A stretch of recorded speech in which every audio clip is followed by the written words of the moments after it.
The Rebellion at Blackstone Academy. The autumn rain hammered against the Gothic windows of Blackstone Academy as Maya Chen stared at the acceptance letter in her trembling hands. Despite her perspicacious nature, she could usually read people like open books. She hadn't seen this betrayal coming. Her best friend Jake had been accepted to the elite boarding school's secret honor society, while she'd been rejected. "Don't be so truculent about it," Jake said, his voice dripping with false sympathy. "Maybe next year, you'll be good enough." His obsequious behavior around the upperclassmen had clearly paid off, but Maya saw through his act. He'd become a completely different person, bowing and scraping to anyone with power. Maya's sanguine outlook usually helped her bounce back from disappointments, but this felt different.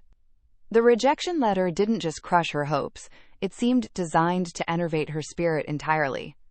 She'd worked twice as hard as Jake, yet the teachers continued to vituperate her unconventional methods while praising his cookie-cutter essays. "You're being pusillanimous," her roommate Alex whispered that night.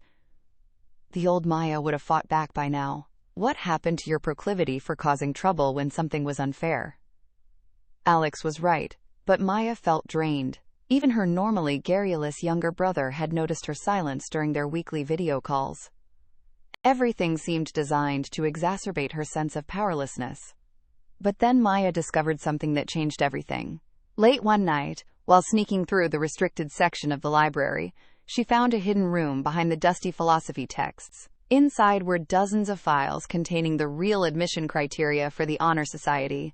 It wasn't about grades or essays, it was about family connections and donations. Students like Jake, whose parents had deep pockets, were automatically accepted. Students like Maya, whose parents worked 2 jobs to afford tuition, were systematically excluded. Maya's perspicacious mind immediately grasped the implications. This wasn't just unfair, it was corruption disguised as merit. Her fighting spirit, dormant for weeks, suddenly blazed back to life. She spent the next month carefully documenting everything, her proclivity for investigation serving her well. She gathered evidence, built alliances with other rejected students, and planned something that would make the administration's obsequious behavior toward wealthy families impossible to maintain.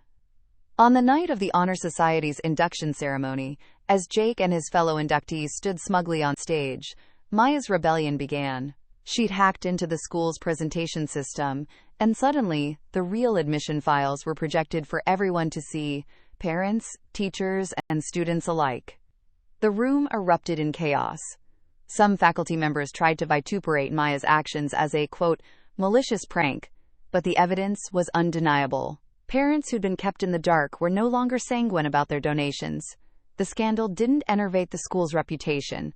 It completely destroyed it. Jake, no longer truculent but suddenly very quiet, approached Maya afterward. "Why did you do this? You've ruined everything." Maya looked at her former friend, no longer feeling pusillanimous but powerful. "I didn't ruin anything, Jake. I revealed what was already broken." The garrulous local news reporters who swarmed the campus the next day only exacerbated the administration's problems.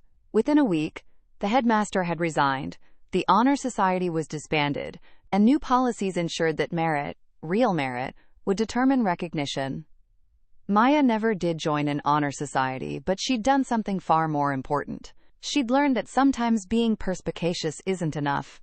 Sometimes you have to act on what you see, even when the odds seem impossible. And sometimes, the most truculent act of rebellion is simply telling the truth.